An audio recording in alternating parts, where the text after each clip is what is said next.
Hello दोस्तों, स्वागत है आपका दृष्टि आईएएस के इंडेप्थ प्रोग्राम में। मैं हूं केवल आपके सामने।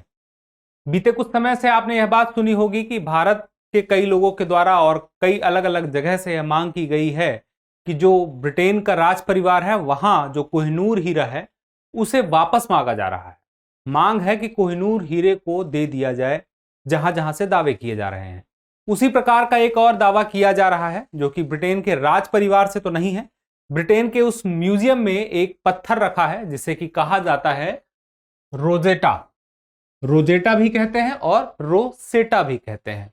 उच्चारण की दृष्टि से अलग अलग जगह पर अलग अलग कह देते हैं, लेकिन मिस्र ने ब्रिटेन से इसे मांगा है, कई बार मांगा है पिछले कुछ वर्षों में, और अभी हाल ही में यह फिर से चर्चा में है। इस प्रकार का यह एक पत्थर है। यह पत्थर ब्रिटेन के संग्रहालय में मौजूद है, जिसे कि मांगा जा रहा है किसके द्वारा? मिस्र यानी कि इजिप्ट के द्वारा मांगा जा रहा है। तो इसी से जुड़ी हुई खबर है और इसी में हम आज देखेंगे क्या है प्रमुख बातें, उन्हें हम जानेंगे डेप्थ में यानी कि गहराई में। लेकिन सबसे पहले एक महत्वपूर्ण खबर यानी कि महत्वपूर्ण जानकारी, और महत्वपूर्ण जानकारी क्या है कि दृष्टि आईएएस ने आईएएस प्रीलिम्स 2023 के लिए 28 अक्टूबर से ऑनलाइन बैच शुरू करने का निर्णय लिया है। यह लाइव ऑनलाइन बैच होगा। इस लाइव ऑनलाइन बैच में आप एडमिशन ले सकते हैं और क्लासेस शुरू कर सकते हैं 28 अक्टूबर से। इसकी फीस भी आप देख सकते हैं और जितनी विशेषताएं हैं इस बैच की वह भी आपके सामने मौजूद हैं। और अगर आपको कोई भी जानकारी चाहिए तो आप दिए गए नंबर पर, इस नंबर पर कॉल करके जानकारी ले सकते हैं। और अब हम देखते हैं आज हम क्या क्या पढ़ने वाले हैं। तो सबसे पहले हम देखेंगे कि हालिया खबर क्या है। और जो हालिया खबर है मैंने पहले ही बताया था कि रोजेटा स्टोन से जुड़ी हुई है। तो क्या है रोजेटा स्टोन, इसे हम जानेंगे। उसके बाद रोजेटा स्टोन की पृष्ठभूमि क्या है, यानी कि उसका कितना पुराना इतिहास है और इतिहास से अभी वर्तमान तक की उसकी किस प्रकार की यात्रा रही, उसे जानेंगे। और उसके बाद हम देखेंगे कि आखिर यह इतना महत्वपूर्ण क्यों है। और उसके बाद हम देखेंगे क्या मिस्र को वापस मिल सकता है रोजेटा स्टोन जो कि उसने मांग की है। किससे मांग की है? ब्रिटेन के संग्रहालय से मांग की है। इसके बाद अंत में हम एक अभ्यास प्रश्न देखेंगे जो आपकी परीक्षा के लिए लाभदायक हो सकता है। तो सबसे पहले देखते हैं, इंडियन एक्सप्रेस में एक खबर आई थी। खबर थी कि why Egypt historians wants the UK to return the 2000 year old Rosetta stones, यानी कि 2000 साल से भी पुराना यह रोसेटा स्टोन है जिसे मिस्र यानी इजिप्ट के द्वारा, वहां के हिस्टोरियंस के द्वारा मांगा जा रहा है। किससे? यूनाइटेड किंगडम यानी कि यूके से। अब देखिए क्या है, सबसे पहले जानते हैं कि यह जो है यह है ग्रेनाइट। ग्रेनाइट के एक बहुत बड़ी चट्टान का एक अंश है, एक पार्ट है, एक पत्थर है, स्टोन है। चूंकि इसमें कुछ बातें लिखी हैं तो इसे हम एक तरह से कह सकते हैं यह शिलालेख की तरह है। ठीक है। अब इसके कुछ डायमेंशन है, अलग अलग हैं। कहीं आपको मिलेंगे 3 फीट 9 इंच लंबा है, 2 फीट 4.5 इंच चौड़ा है। कुछ जगह ये मिलेगा 112 सेंटीमीटर ऊंचा और 75.7 सेंटीमीटर चौड़ा। उसके अलावा अब देखते हैं जो मुख्य बात, ये तो आपको मोटा मोटा आइडिया हो जाए कि कितना बड़ा वह शिलालेख है, यानी कि वह पत्थर है। लेकिन मुख्य बात क्या है यहां पर? मुख्य बात है कि यह कब प्राप्त हुआ, वर्तमान में कब प्राप्त हुआ। इस बना तो बहुत पहले था, 2000 साल पहले बन चुका था। वर्तमान में यह प्राप्त हुआ 1799 में नेपोलियन के दौरे के दौरान, जब वह मिस्र में उसका दौरा हो रहा था। कहां प्राप्त हुआ? आपको मैंने बताया मिस्र में प्राप्त हुआ। मिस्र में कहां पे प्राप्त हुआ? मिस्र में राशिद नाम का एक शहर है, राशिद। इसी राशिद नाम के शहर को ग्रीक में रोसेटा पढ़ते हैं, रोसेटा, या तो इसी को क्या पढ़ते हैं? रोजेटा। तो इसी रोजेटा से इसका नाम पड़ गया रोजेटा स्टोन। वर्तमान में यह कहां पर है? तो मैंने आपको पहले ही बताया कि ब्रिटेन के संग्रहालय में है, ब्रिटेन संग्रहालय लंदन। ठीक है। अब यहां पे बात आती है कि इसकी पूरी की पूरी पृष्ठभूमि क्या है। सिकंदर के बाद इस क्षेत्र में उत्तराधिकारियों का जब युद्ध हो रहा था तो वहां पर बहुत सारे राजा हुए जिनका नाम टॉलमी था। टॉलमी 1, 2, 3, 4, फिर उसके बाद आते हैं टॉलमी 5 के शासनकाल की बात है। टॉलमी 5 का शासनकाल कब से कब था? 205 से 180 ईसा पूर्व के बीच में था। इस दौरान ही यह स्टोन है यह निर्मित हुआ, यानी कि चट्टान तो मौजूद रही होगी लेकिन इसमें कुछ लिखा गया। वह कब हुआ? टॉलमी 5 के शासनकाल में। अब यहां पे एक महत्वपूर्ण बात यह आती है कि इसे लिखवाया किसने, तो इसको लिखवाने वाले जो थे मेम्फिस के पुजारियों द्वारा रचित था। मेम्फिस के पुजारी थे, वहां के मंदिरों के पुजारी थे, जिसे कहा जाता है अब क्या, इसी रोजेटा स्टोन को मेम्फिस हुक्मनामा।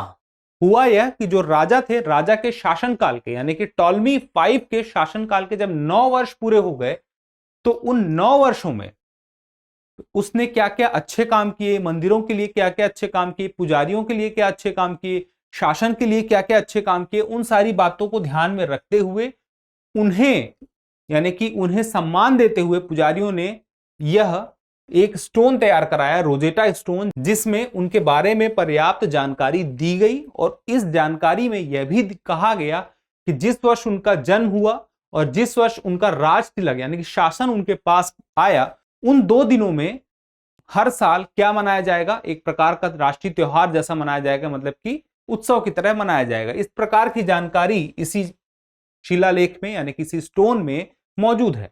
अब बात आती है कि सार्वजनिक सूचना इसे कहा जा सकता है।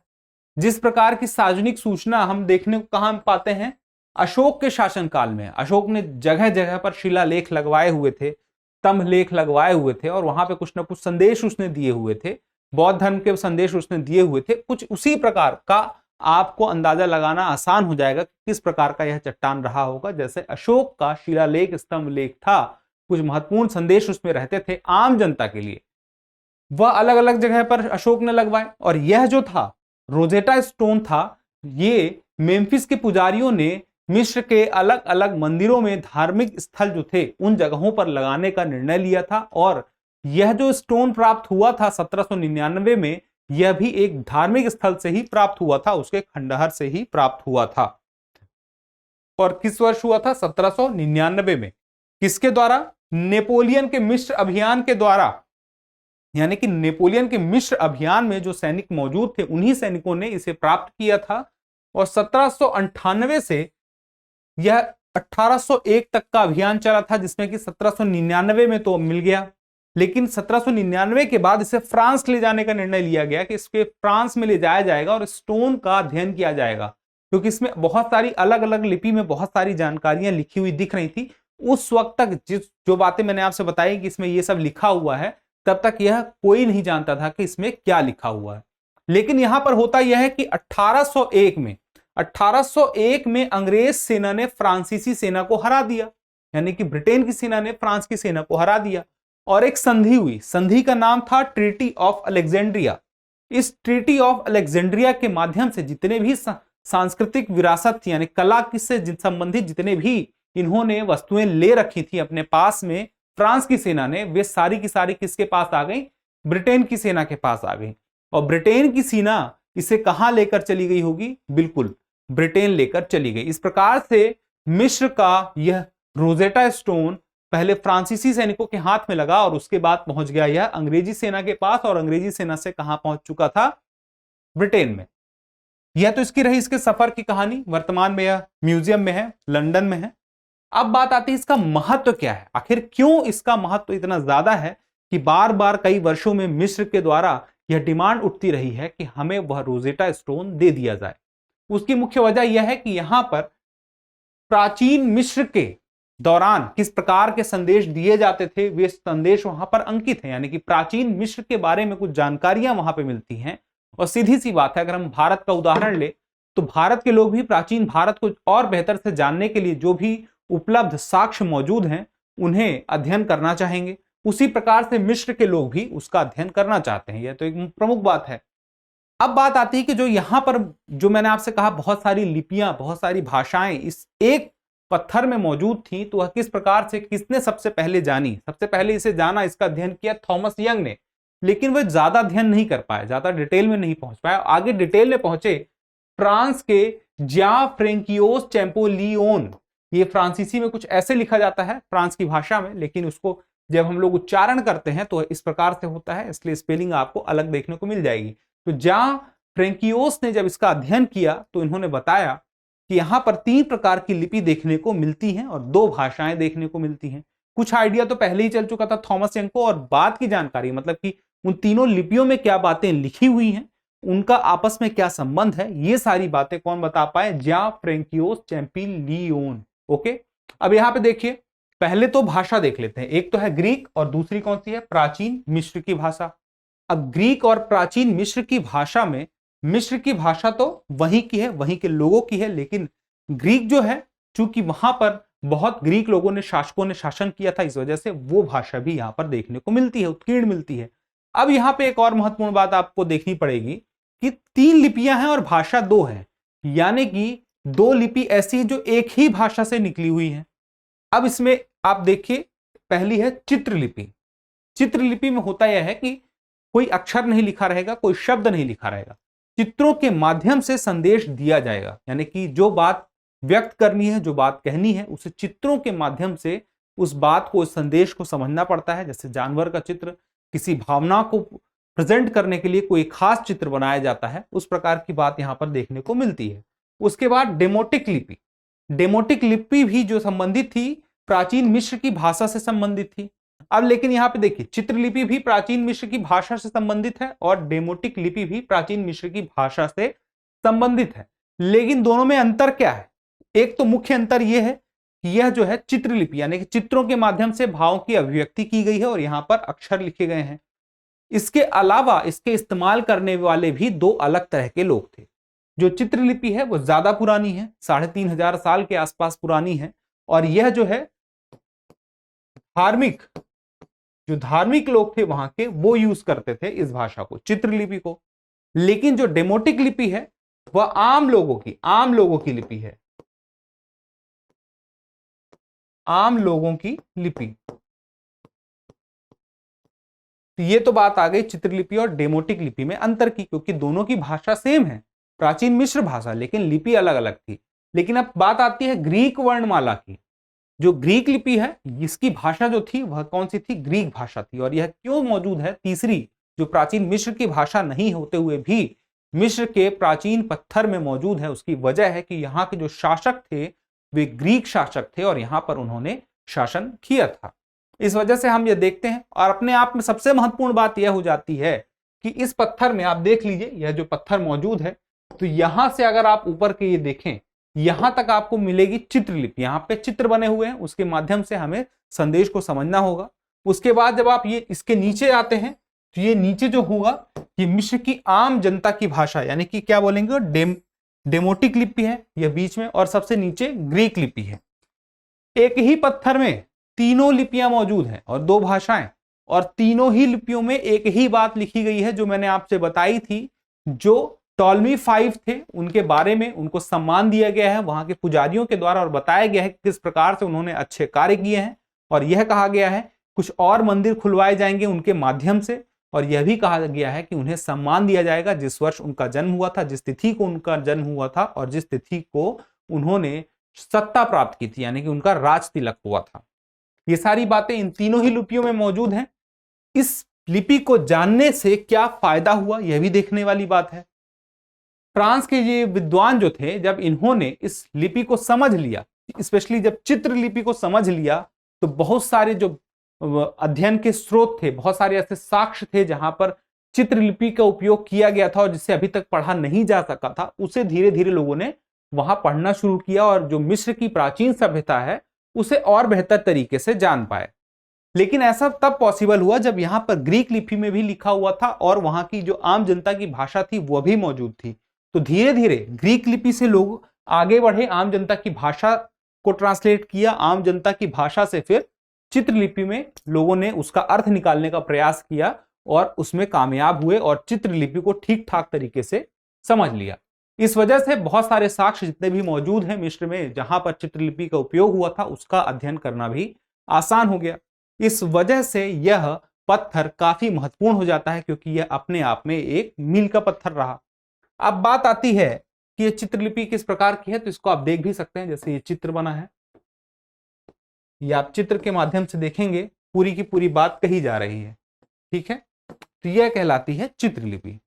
और अब सबसे महत्वपूर्ण बात कि क्या ब्रिटेन मिस्र को यह स्टोन दे देगा, रोजेटा स्टोन दे देगा? तो इसमें सबसे पहले तो हमें देखना होगा कि क्यों दे सकता है। देने की एक बड़ी वजह यह है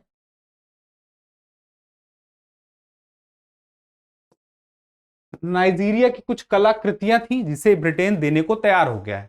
बहुत सारी कलाकृतियां थी जिसे ब्रिटेन ने बोला है कि हम नाइजीरिया को दे देंगे। उसके अलावा एक महत्वपूर्ण बात जो कि कहा जाता है, मिस्र के हिस्टोरियंस हैं उनके द्वारा यह कहा जाता है कि यह अपने आप में क्या है, एक सांस्कृतिक साम्राज्यवाद का उदाहरण। अब सांस्कृतिक साम्राज्यवाद का उदाहरण है, इसका क्या मतलब हुआ? इसका मतलब यह हुआ कि हमारे देश की जो सांस्कृतिक विरासत है वह आपके देश में मौजूद है और आपने इतिहास में पीछे जाकर किस प्रकार से उसे प्राप्त किया था, यह अपने आप में एक साम्राज्यवाद का उदाहरण है और यह जो है अब समाप्त हो जाना चाहिए। इसे इस वजह से इस नैतिकता के आधार पर हमें वापस दे देना चाहिए। यह वहां के मिस्र के हिस्टोरियन, इजिप्ट के हिस्टोरियन द्वारा यह तर्क दिया जाता है। इसके अलावा आप देखें तो जैसे कोहिनूर का एग्जाम्पल भारत की तरफ से देखें तो वह भी मांग की जाती रही है, पाकिस्तान के द्वारा भी मांगा जाता रहा है। अलग अलग देशों ने अपने अपने जो भी सांस्कृतिक विरासत जो थे उन्हें ब्रिटेन से मांगा ही है। और भी उदाहरण थे, नाइजीरिया के द्वारा भी मांगा ही गया था और वह डिमांड पूरी होती दिख भी रही है। इसके अलावा आप देखें तो क्या यह पॉसिबल है? पॉसिबल हो भी सकता है और नहीं भी, क्योंकि जो ब्रिटेन की ऑफिशियल यानी कि ब्रिटेन म्यूजियम की जो लंदन का म्यूजियम है जहां पर यह स्टोन रखा है, वो जो ऑफिशियल वेबसाइट है उस वेबसाइट में यह लिखा हुआ है, इस पत्थर के बारे में पर्याप्त जानकारी दी गई है और यह भी कहा गया कि ऐतिहासिक दृष्टि से यह बहुत ही महत्वपूर्ण नहीं है।